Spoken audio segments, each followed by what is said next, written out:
Oke, suara saya jelas nggak? Jelas Mas. Jelas, Pak. Jelas, Pak. Ya, oke, kita mulai 5 menit lagi ya, 10.15.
Oke, saya mulai. Assalamualaikum warahmatullahi wabarakatuh. Waalaikumsalam warahmatullahi wabarakatuh. Oke, selamat pagi. Hari ini,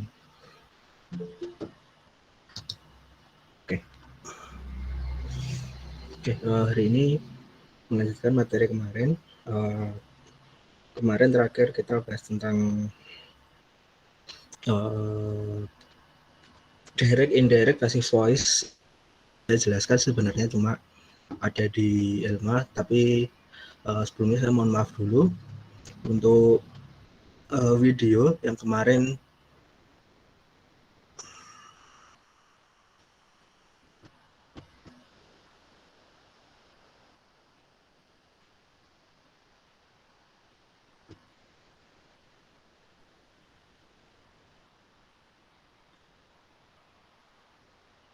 Untuk video kemarin saya bilang antara Senin atau Selasa, tapi kebetulan kemarin itu ada kegiatan Monef, jadi persiapan untuk Monef penelitian, jadi belum bisa saya buat. Kemungkinan nanti 3 hari ke depan, maksimal hari Rabu mungkin sudah saya upload di YouTube seperti biasa. Kemudian mengikuti kalender ya, sebenarnya untuk kalender akademik kita minggu depan itu sudah UTS. Jadi karena kita mundur 1 minggu, mundur 1 pertemuan, jadi istilahnya saya masih punya utang 1 pertemuan di pertemuan ke-7, karena hari ini pertemuan ke-6 untuk kalian. Mungkin nanti untuk pertemuan ke-7 saya buatkan video juga. Jadi nanti maksimal hari Rabu akan ada 2 video. Pertama tentang passive voice kemarin yang belum saya upload, kemudian yang kedua adalah verb dan adjektif. Jadi kita selesaikan sampai di adjektif. Nanti setelah itu kita UTS untuk minggu depan. Kemungkinan minggu depan saya kurang tahu nanti informasinya seperti apa. Tetapi kalau di prodi bahasa Inggris kemungkinan minggu depan itu sudah UTS. Jadi untuk mengejar itu, jadi untuk yang pertemuan ke-7 nanti kita off daring, jadi kalian bisa lihat videonya. Oke, hari ini kita masuk ke bagian yang mulai memperkecil materi ya. Jadi kalau kemarin dari awal kita sudah bahas tentang tenses, kemudian subject verb agreement dan sebagainya, terus conditional sentence dan sebagainya. Nah, hari ini harusnya kemarin kita bahas tentang harusnya kemarin kita bahas tentang passive voice dan direct indirect, tapi karena kemarin juga ada kegiatan Monef, makanya kemarin saya liburkan untuk daringnya. Tetapi ya seperti saya bilang kemarin, saya janjikan Senin Selasa, ternyata kegiatan Monef masih belum selesai sampai minggu ini, jadi nanti kemungkinan Rabu juga sekalian saya upload. Oke, kemarin di RPS untuk bagian kecil-kecilnya atau bagian yang terkecil dari bahasa Inggris yang akan kita bahas itu ada mulai dari noun, kemudian ada pronoun, kemudian ada adjektif, adverb, verb dan sebagainya. Jadi hari ini kita masuk ke nouns dulu, kemudian nanti kita masuk ke pronoun. Di noun, sebentar.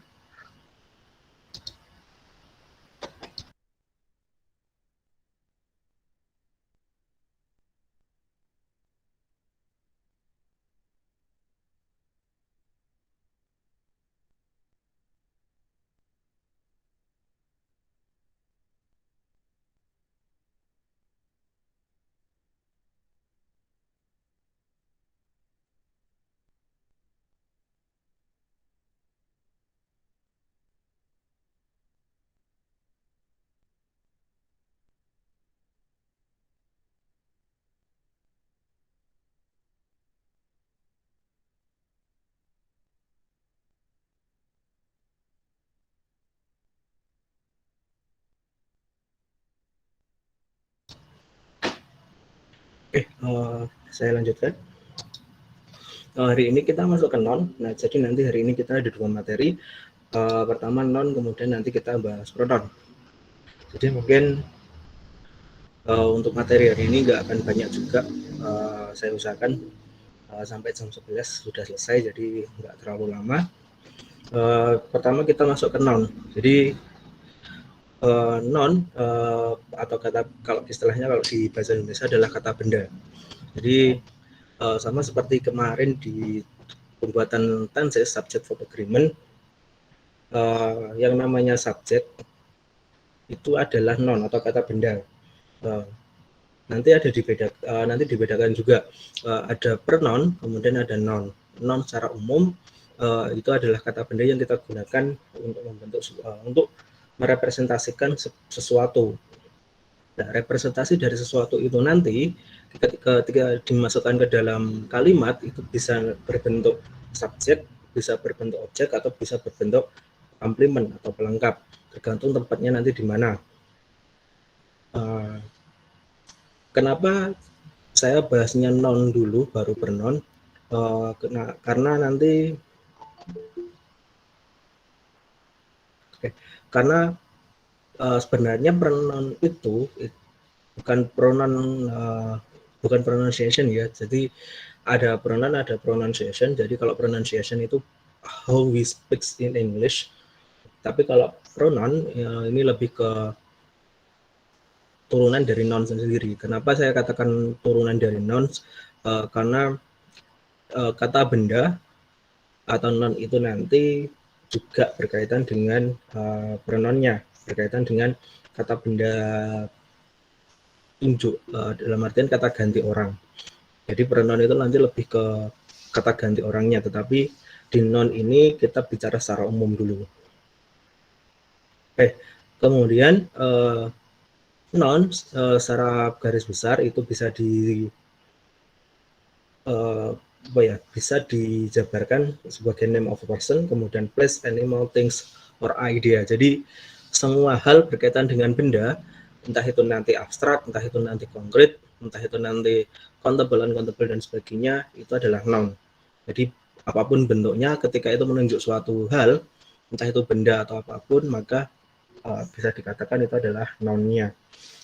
Nouns can be plural or singular, can be subject or object of a verb. Jadi noun itu nanti bisa berbentuk singular, bisa berbentuk tunggal, kemudian ada bisa berbentuk plural, bisa jamak.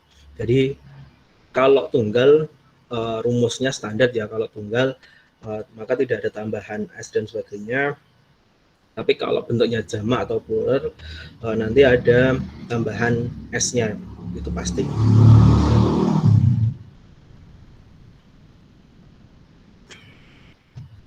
Oke.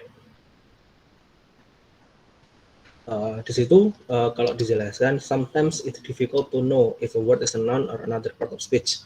For example, in English, the word love can be a noun and it can be verb.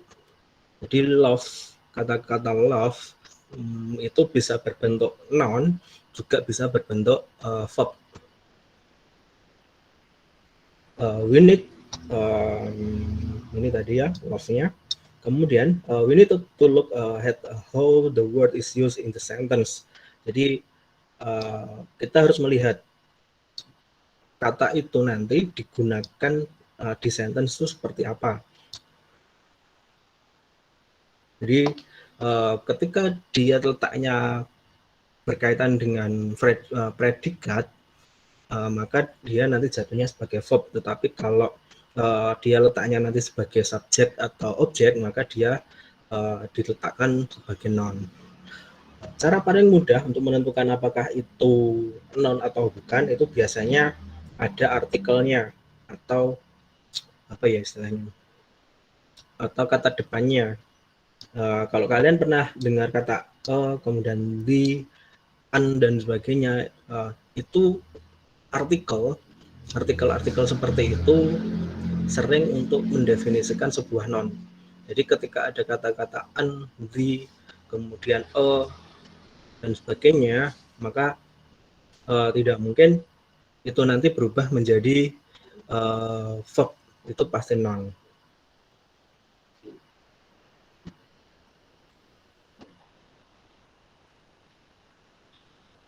Kemudian noun often come after the adjective like a red, pretty, or big.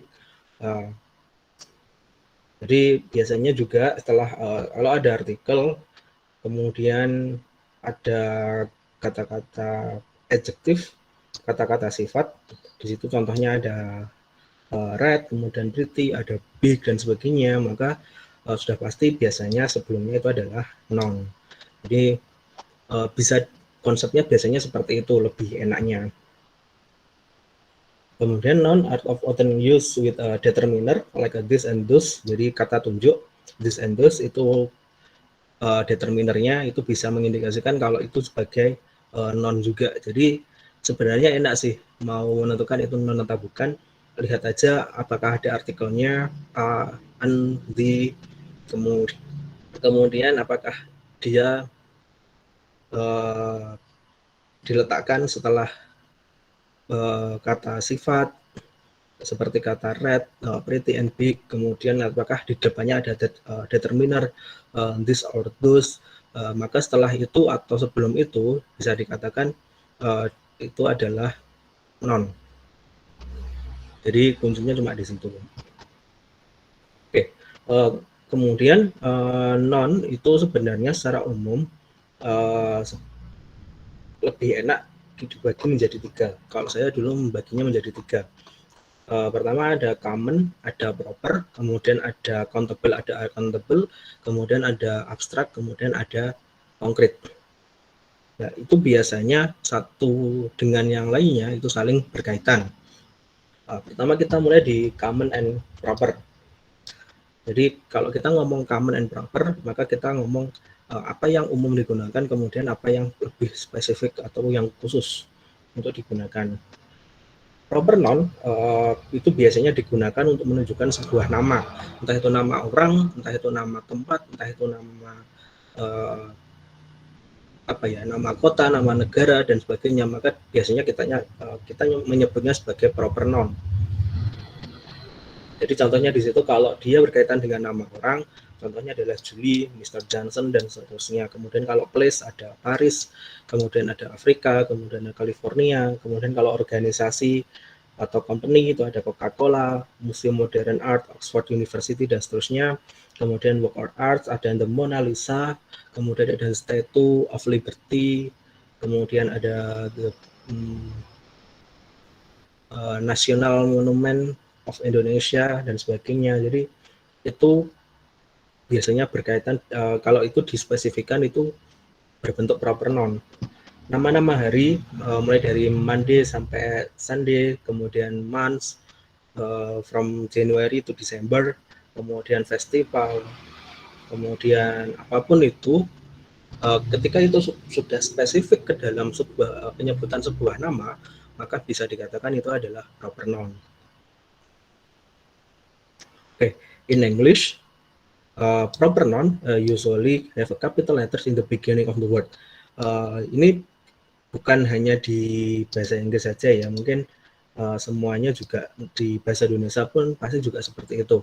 Nama-nama tempat seperti ini, kemudian nama-nama orang seperti Mr. Johnson, Julie, kemudian nama-nama bulan, Juni, Oktober dan seterusnya, itu pasti diawali dengan huruf kapital. Jadi kalau ada dua kata seperti Oxford University, maka dua kata itu dua-duanya juga diawali huruf pertama, huruf di depannya itu pasti huruf kapital semua. Jadi Oxfordnya juga Oxfordnya diawali dengan huruf besar, University-nya diawali dengan huruf besar juga. Jadi itu proper. Kemudian common, common itu adalah bentuk yang paling umum. Jadi istilahnya kalau di proper itu lebih spesifik, maka di common itu adalah yang paling umum.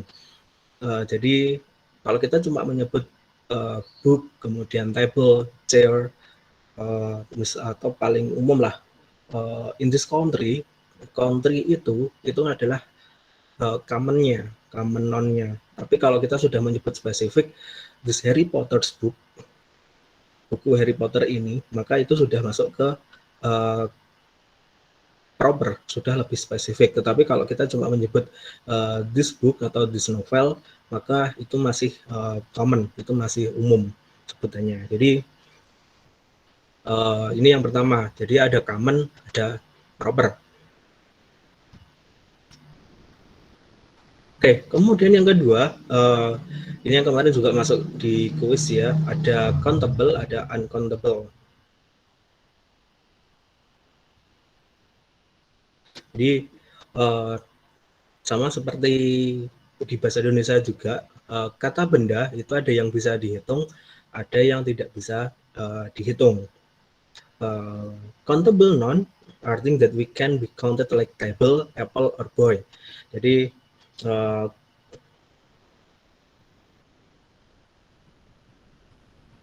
sebelum masuk ke sini. Jadi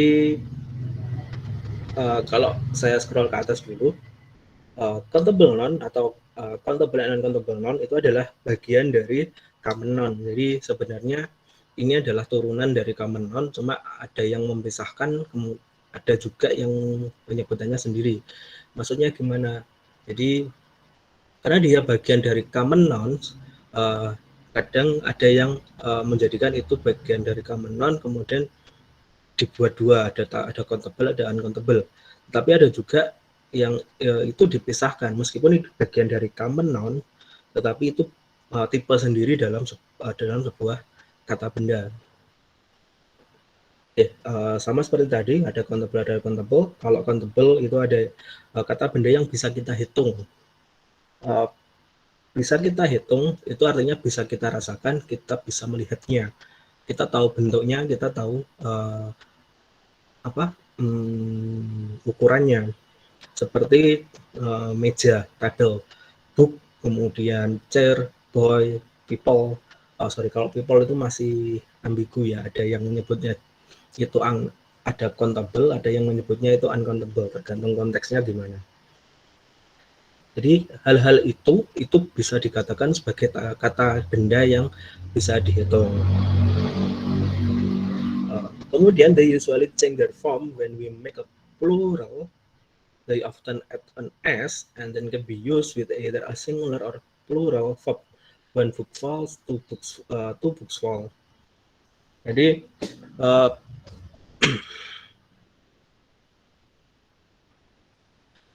yang namanya countable, kalau ada perubahan, kalau cuma satu maka berlaku singular. Kemudian kalau ada dua maka berlaku plural jamak. Jadi nanti pasti ada tambahan s di nounnya. Kata book kalau cuma satu, one book, maka dia tidak perlu ada tambahan s. Tapi kalau lebih dari satu, one books, maka perlu ada tambahan s di belakang kata booknya.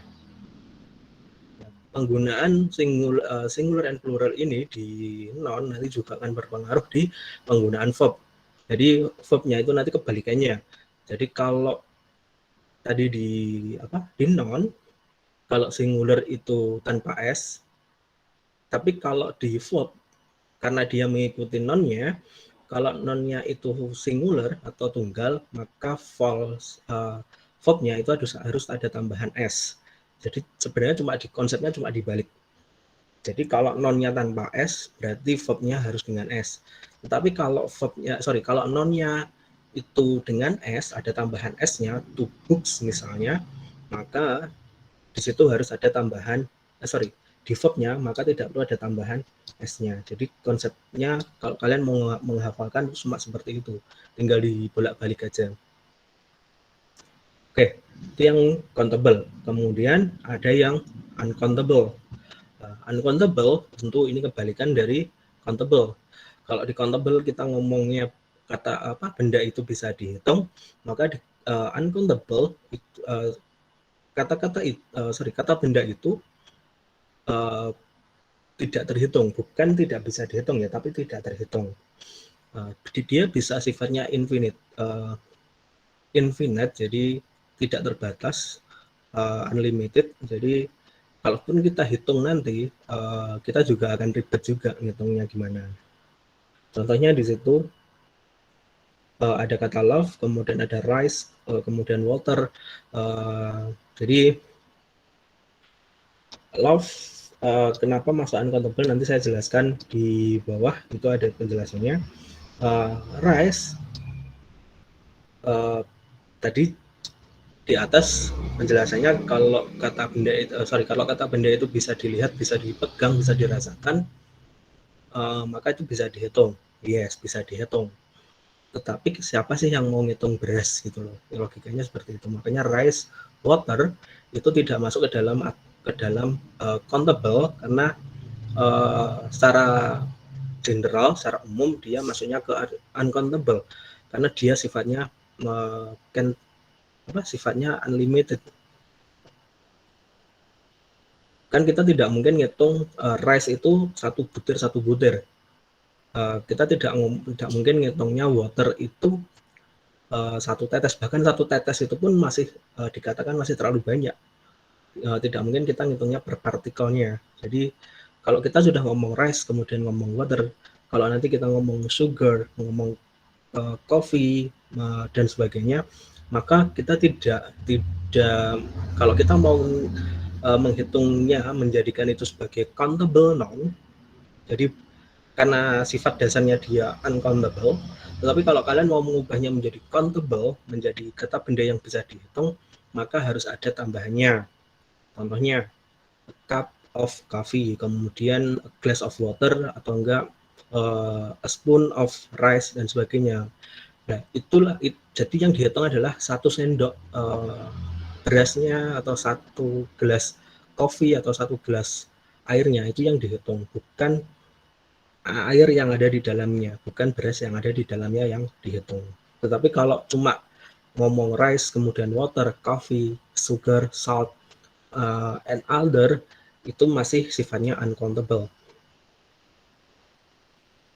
Oke.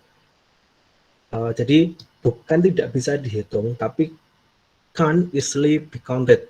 Jadi tidak mudah untuk dihitung. Bisa dihitung, tapi tidak mudah. Uncountable noun do not make a plural or change their form. Jadi ya meskipun dia namanya uncountable, secara umum dia sudah banyak bentuknya jamak, tetapi dia tidak akan dihitung sebagai kata benda jamak. Dia tetap dihitungnya sebagai kata benda singular. Makanya nanti tidak perlu ada tambahan s, seperti kata loves, kemudian rice, kemudian waters dan sebagainya. Jadi tidak perlu ada tambahan s. Jadi kalau sudah masuk ke kategori uncountable, maka otomatis dia bentuknya pasti singular, nggak mungkin dia nanti berbentuk plural. Jadi itu, they are always used with a singular verb. We can say one rice, two rices dan sebagainya. Jadi kita tidak bisa ngomong seperti itu. Karena kalau kita ngomong one rice, berarti yang dihitung hanya 1 butirnya. Kemudian kalau two rices berarti ada 2 butirnya. Okay. However, sometimes there's no much logic to whether the noun is countable or uncountable. Ini, kemudian for example, work is uncountable, but work, bekerja, kata-kata work itu uncountable. Tetapi ketika sudah ngomong job yang lebih spesifik, maka dia masuknya di countable. Trip is countable, but travel is uncountable. Jadi kalau trip yang spesifik itu countable, tapi kalau travel sama-sama artinya jalan-jalan, tapi kalau menggunakan kata travel, maka dia jatuhnya di uncountable. Word, kata, sebuah kata is countable, but vocabulary is uncountable. Jadi kalau cuma satu kata atau satu kata word itu hitungannya masih countable. Tetapi kalau sudah berbentuk kamus, entah itu nanti vocabulary-nya entah itu nanti dictionary-nya tebal atau enggak, vocab-nya banyak atau vocab-nya pasti banyak dalam satu kamus ya. Dan maka itu sudah bukan lagi dikatakan countable, itu sudah masuk ke uncountable. Kemudian ada sometimes a noun is even different in US English and UK English. Lego or accommodation, but uncountable in the UK, but countable in the US. Jadi Lego or accommodation but uncountable in UK, but countable in US. Jadi inilah nanti yang membedakan antara kalau kita ngomongnya bisa ngomong British English atau American English. Jadi ada beberapa hal di American English dan British English itu penyebutannya sama, tetapi ya ini tadi tipenya berbeda. Maksudnya tipenya berbeda, yaitu ada yang dia kalau di Inggris dia masuknya di uncountable, tetapi kalau di US dia masuknya di countable. Jadi kalau di British English-nya dia bisa dihitung, tetapi di American English-nya dia sulit untuk dihitung.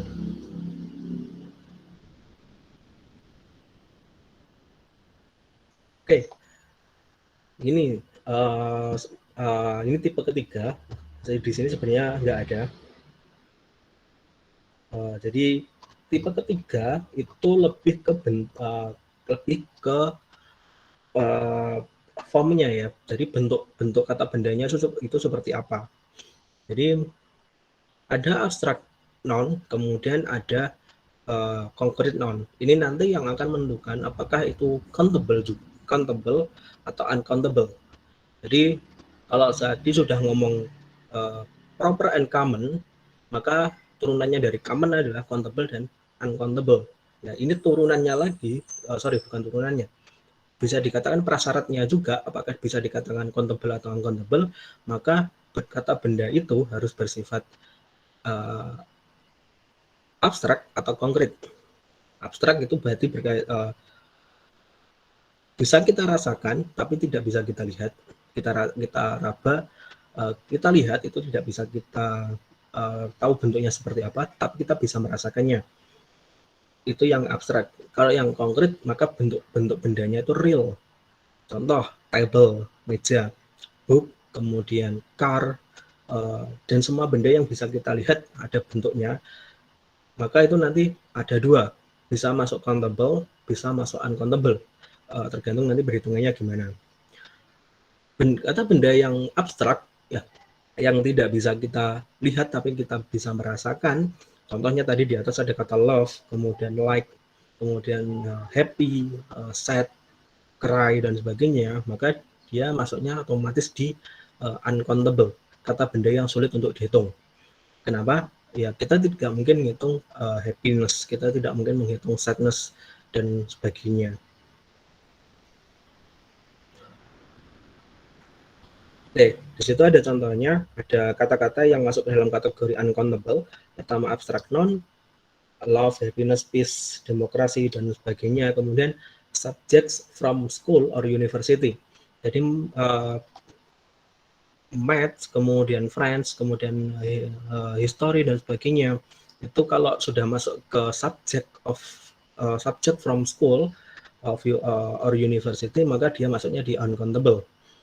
Sama seperti kalau kemarin saya ngomong gini, saya semester ini selain ngajar kalian di bahasa Inggris, saya juga ngajar statistik. Di statistik itu ada dua, ada statistik, ada statistics.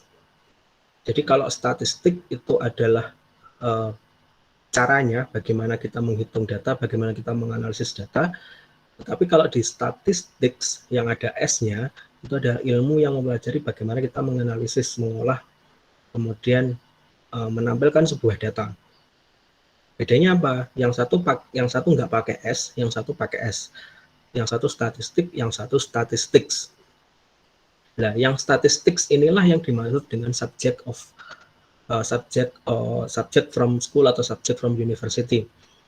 Sama kalau ada mata kuliah, ada math atau matematik, ada yang namanya mathematics. Matematik itu matematik itu caranya bagaimana kita menghitung. Tapi kalau mathematics itu adalah ilmu tentang matematikanya itu. Jadi Yang matematik itu bisa masuk di countable, tapi kalau sudah bicara mathematics maka dia sudah masuk uncountable karena dia sifatnya subjek. Kemudian material itu ada metal, wood, plastik itu juga masuk uncountable. Kemudian liquid, water, coffee, milk itu masuk di uncountable. Kemudian ada air, udara, kemudian oksigen, carbon dioxide itu masuknya di uncountable. Kemudian things that are made of a lot of small piece, sand, rice. Nah ini tadi rice, salt itu masuknya di uncountable. Kalau mau diubah menjadi countable, maka dia harus ditempatkan di suatu tempat tertentu. Here's list some uncountable noun that we often use. Ada advice, dust, electricity, equipment, dan sebagainya.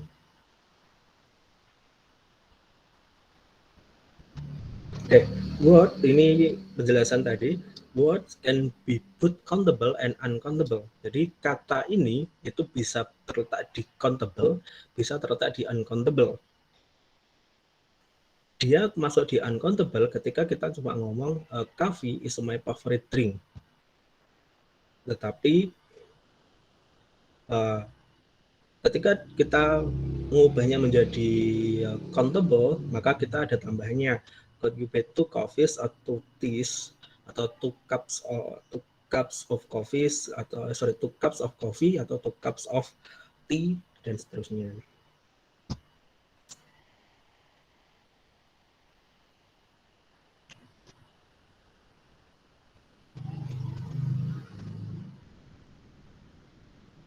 Jadi tergantung ya, lagi nanti tergantung posisinya gimana, kemudian kalimatnya seperti apa. Jadi kalau di bahasa Inggris sebenarnya kita lebih pada konteksnya, konteks dan kontekstualnya dan tekstualnya. Jadi kita tidak bisa menerjemahkan hanya berdasarkan tekstualnya saja, tetapi kita juga harus melihat kontekstualnya. Jadi kalau kemarin ada yang tanya gini, circumstance itu ada yang mengartikannya sebagai keadaan, ada yang mengartikannya sebagai sebuah alasan. Nah, itu mana yang benar? Tergantung konteksnya. Konteksnya seperti apa. Coffee, kalau cuma ngomong coffee, maka dia uncountable. Tetapi kalau sudah a cup of coffee, maka dia masuknya sudah di countable noun. Jadi tergantung nanti kalimatnya seperti apa. Oke, itu untuk noun.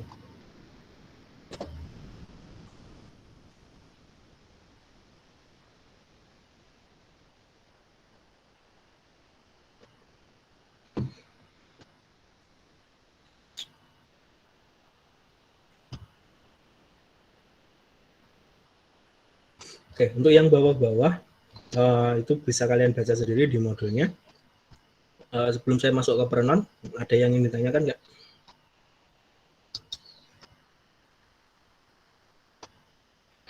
Untuk sementara mungkin belum, Pak. Oke. Kalau nggak ada, berarti saya masukkan ke saya lanjutkan ke pronoun ya. Jadi tadi di noun kata benda, kemudian kita masuk ke pronounnya, kata ganti orangnya. Nah, orang itu benda bukan sih?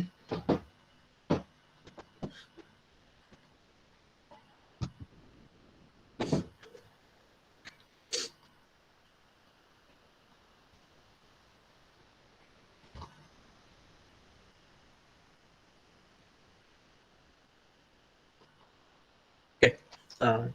Kalau tadi noun, kemudian kita masuk ke pronoun.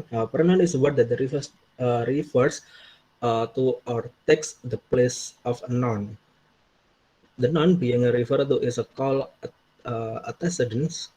The identity of the pronoun is made clear by the antecedent from the example.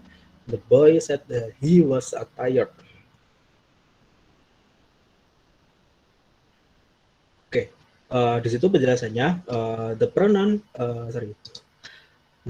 he is referring back to the noun. Jadi secara umum pronoun itu apa ya?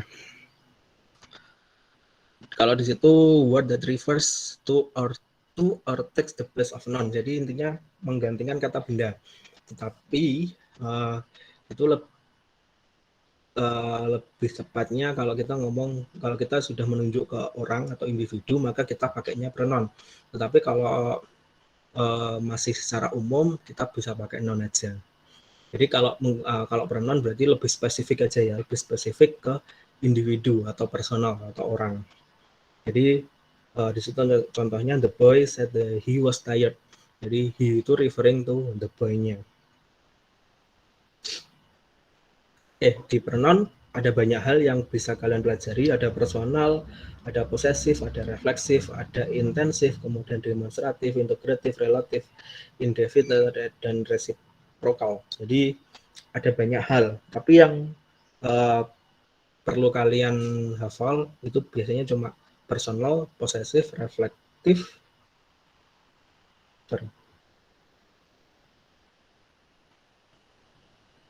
Ya, ada personal, ada reflektif, kemudian ada posesif. Jadi sebenarnya cuma itu, 3 hal itu yang perlu kalian kuasai. Nanti selebihnya itu bisa mengikuti. Jadi ketika 3 hal itu bisa kalian kuasai, maka nanti ke bawahnya bisa dipelajari.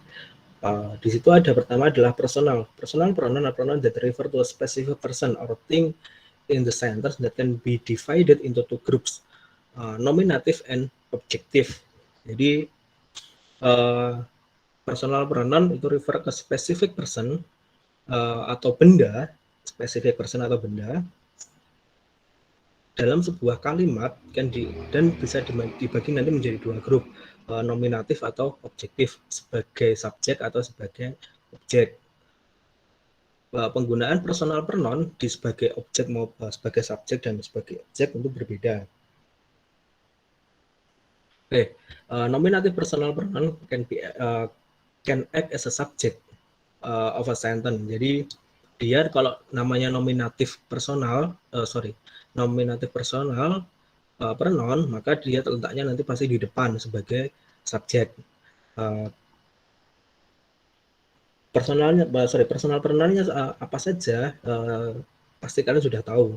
Ada I, you, he, she, it, we, dan they.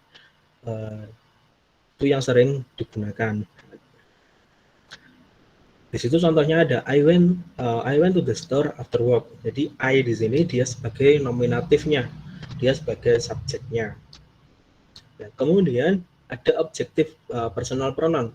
In other hand, act as a object. Jadi kalau yang di atas tadi sebagai subjek, maka yang di sini dia sebagai object of sentence. Nah, kata yang digunakan itu adalah me. Ada you, kemudian him, ada her, ada it, ada us, ada them. Example-nya Alex come out with Joe and me. Me di sini berarti saya. Alex keluar dengan Joe dan saya. Biasanya ada beberapa aksen dalam bahasa Inggris. Ada yang menggunakan kata me, ada yang menggunakan I. Alex come out with Joe and I. Apakah itu salah? No, itu benar. Karena dia memang pakainya seperti itu. Jadi kalau ada yang ngomong you and I, kemudian harusnya kan you and me, atau Alex and I, atau Alex and me, ya itu dua-duanya benar, nggak ada yang salah. Tetapi dalam konteks ini, karena kita belajarnya itu UK, jadi kalau kalian belajar bahasa Inggris, terutama kalau grammar ya, maka kiblatnya itu adalah kiblat UK, bukan US.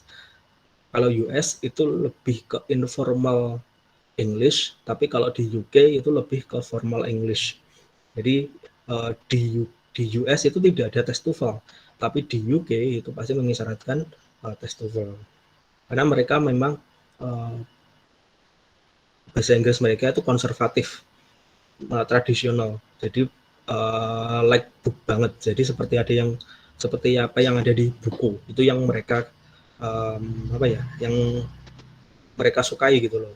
Dia kadang di UK English UK atau British English itu dia tidak menyukai gaya bahasa di American English, karena di American English itu bahasanya masih terlalu informal. Jadi di American English itu kalau kalian ngomong grammar sangat-sangat grammarly, maka kalian nanti akan diejek. You are speak like a book. Kamu ngomong seperti sebuah buku. Jadi bukunya yang dimaksud adalah buku grammar. Jadi kalau ada yang ngomong Joe and I, kemudian Joe and me, itu sama-sama benar, tidak ada yang salah. Kemudian yang kedua contohnya ada Melissa really like him. Him-nya di sini adalah kata ganti benda yang sifatnya sebagai objek. Kata ganti orang yang sifatnya menjadi sebagai objek. Kemudian yang kedua ada possessive pronoun. Possessive pronoun are pronoun that show the ownership. Jadi possessive pronoun itu kata ganti milik kalau kita ngomongnya. Jadi kata ganti milik orang itu ada namanya possessive pronoun. In other words, something belong to someone else, mine, you, yours, his, her itu bisa diganti dengan hers nanti. Ada its, kemudian ada ours, ada our, ada ours, kemudian ada there, ada theirs. The book is mine. Kalau letaknya nanti di depan, ini yang di belakang dulu ya. Kalau yang di belakang, kita pakainya yang di belakang-belakang semua. Contoh, the book is mine. Buku yang adalah milik saya. Bukan the book is mine, tapi the book is mine. Sama, nanti kalau buku ini punyamu, maka yang dipakai adalah the book is yours, bukan the book is yours. The book is hers, bukan the book is her, dan seterusnya. Tetapi kalau nanti letaknya di depan, maka yang dipakai adalah yang tanpa S-nya. Seperti kata their shoes are under the bed. Yang dipakai their-nya yang di depan, bukan theirs yang ada di belakang. Jadi itu bedanya. Kemudian ada refleksif atau reflektif. Reflective pronoun are pronoun that are used to show the subject of the sentence that receiving the action of the verb. Myself, yourself, himself, herself, dan seterusnya. Contohnya, she can handle the situation herself. Dia bisa mengontrol situasinya. Dia bisa mengontrol situasi oleh dirinya sendiri. We can read the paper ourselves. Kita bisa menulis paper itu dengan diri kita sendiri. Jadi tanpa bantuan orang lain kita bisa bisa menulisnya. Jadi refleksif itu atau reflektif itu lebih kepada bagaimana itu merefleksikan diri kita sendiri sebenarnya. Jadi kalau saya berarti myself, kalau kamu berarti yourself, kemudian ada himself, kemudian herself, ada itself, kemudian ada ourselves, kemudian ada themselves. Nanti juga ada namanya yourselves, jadi nanti tergantung juga. Oke, di bawah itu ada jelasannya, ada personal, tadi personal ada dua, ada nominatif, kemudian ada objektif, kemudian ada posesif, kemudian ada refleksif. Jadi inilah pronoun-pronoun yang harus kalian kuasai. Jadi selebihnya itu nanti adalah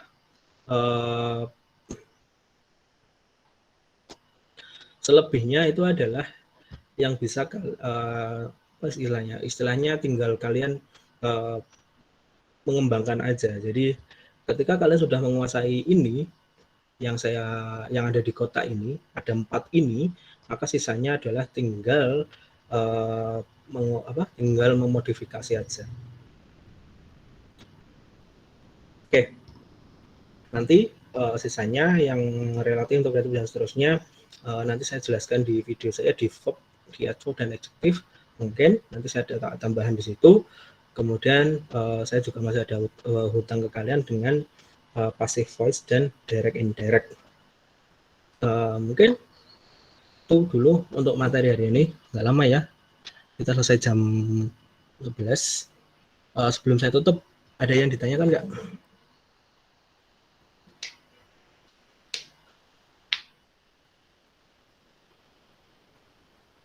Not yet, sir.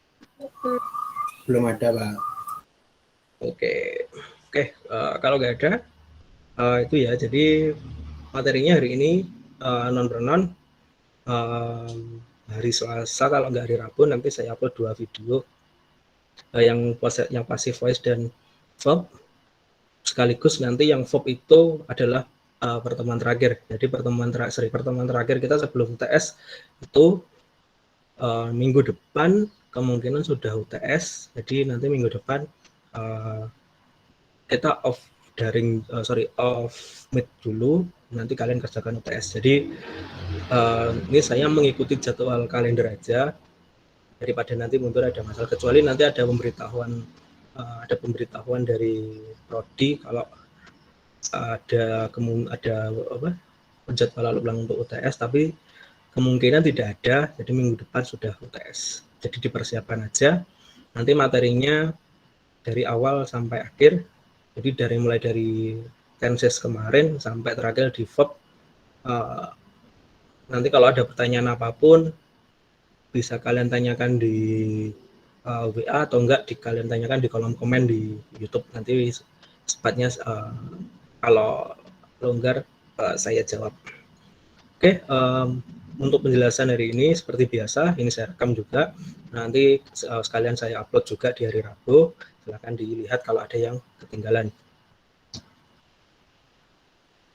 Untuk videonya nanti tersedia di Elma, Pak, atau kita nyari di YouTube-nya Bapak?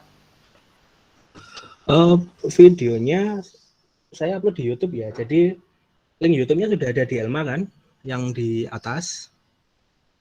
Iya, Pak. Ya, kamu klik itu aja dulu. Ya, klik itu aja. Jadi kalian nggak usah nyari YouTube-nya apa. Jadi nanti saya buatkan video, nanti saya upload di YouTube. Silakan kalian lihat sendiri. Sebenarnya ada dua. Ada yang kalau semester kemarin saya biasanya share Google Drive, tapi kalau share Google Drive itu terlalu ribet, makanya untuk semester ini saya buatkan YouTube sendiri. Jadi silahkan kalian bisa akses YouTube itu kapanpun, dimanapun kalian mau. Oke, ada yang tanyakan lagi? Ini Mbak Novita, Resen, ada apa? Untuk absennya bagaimana Pak hari ini?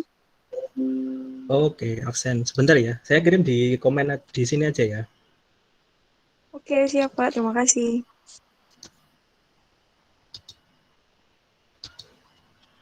Oke, di kolom chat sudah ada absen, silahkan diisi.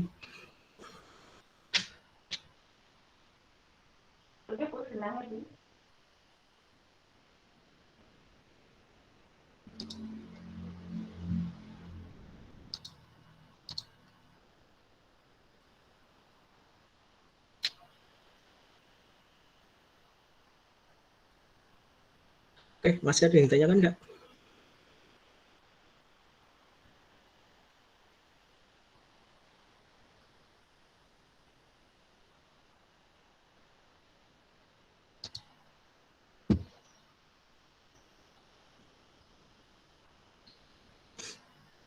Oke, kalau nggak ada, saya tutup ya.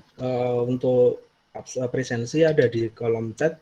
Kalau ada yang ketinggalan, nanti kalian bisa ngopi, bisa dikirim ke teman yang lainnya.